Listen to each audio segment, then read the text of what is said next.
good morning. I didn't realize it was already recording.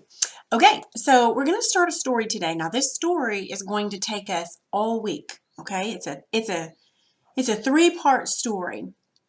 But since it's reading and since it's fifth grade reading, I'm going to have you read by yourself. I know reading is not your great favorite thing to do, but it's very important that you begin to read some of these stories on your own, okay? All right, so what we're going to do, it's called Lessons from Mr. Lee. There's no vocabulary words for today, nothing for us to go over, so hopefully nothing there that, that you wouldn't know. Excuse me. Now, I do want to explain to you a little bit. I am so sorry.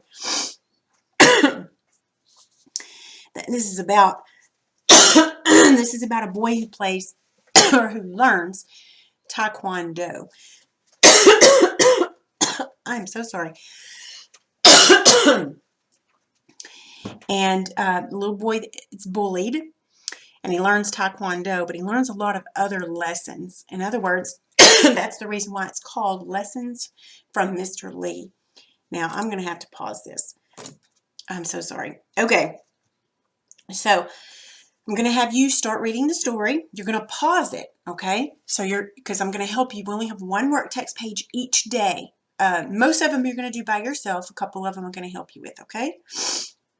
So in your reader, turn to page 24, and you're going to read 24 to 27, just the first part of the story, okay? Now, if you'll look at the very beginning of the book, or the page, on page 24, there's a little section right there, and I'm going to read that to you. It's kind of the beginning of the story, okay? The royal bodyguard of the Korean emperor developed the martial art Taekwondo over 1,000 years ago. At the time, the people called it Hwangdo, which means the way of the flower of manhood. People in nearby China and Japan had also developed their own martial arts and sometimes used them to help in the study of pagan religions like Zen and Taoism. These religions demand stern physical training and discipline, and for this reason, pagan priests sometimes use the martial arts to assist them in their training. Many good karate and taekwondo teachers conduct schools without any association with pagan beliefs, and as Bill learns in this story, sometimes a karate teacher can teach a boy one of the most important lessons that he will ever learn. So basically, this is letting us know that the history of most martial arts is founded in paganism. Paganism is not the belief in the true God. Okay, and so we have to be very careful with that. Now, you can have Christian teachers that teach you martial arts, but it's something that we have to be very, very, very careful with because it's got a foundation in paganism.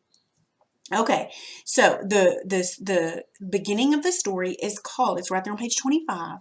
It's called Willing to Learn. Okay, so you're going to read page 25, 26, and 27, okay? You stop after you finish page 27, okay?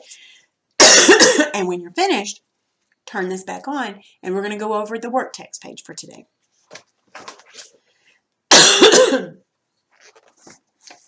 Okay, I hope you read this story. I'm not going to ask you any questions about it because it's a really long story. Anyway, and I just don't want to go into the questions in this particular story. I think this is a really good story for you just to read and think on yourself, okay? Okay, let's look at page 11, work text page 11. Now, this map is at the top of work text page 11. Okay, now I'm pretty certain that you know how to read a map because we've read maps in reading, we've read them in heritage studies. I know you know how to do them. But there's a little bit difference right here, and I wanted to show you first. Now, do you see the lines that go down like this and the lines that go across and the numbers across the top and then letters across the bottom? Okay, you see the squares? Okay, this is called a grid map. It's a grid. All right, so for instance, if I said 4C, that would mean this square because it's down 4 all the way to C. See that? So I'd be talking about this. If I said 6A, you can't even see that square because it would be right here, right? Okay. So I'm going to help you with the first 2 questions, and then I'm going to let you finish this on your own. It's not a graded page, but I do want to say, I just want to make sure that you do know your directions, because you'll be using this compass rose.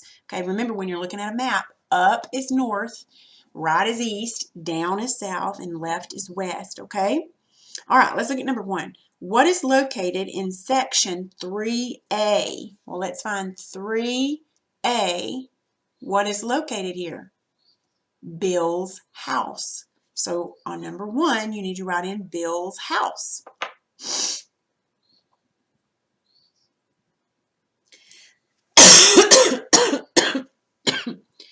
Okay, let's look at number 2. What important place is located in 7B? Here's 7 and here's B. So what important place? Lee's Taekwondo School. So that's what you're going to write on number 2. Okay?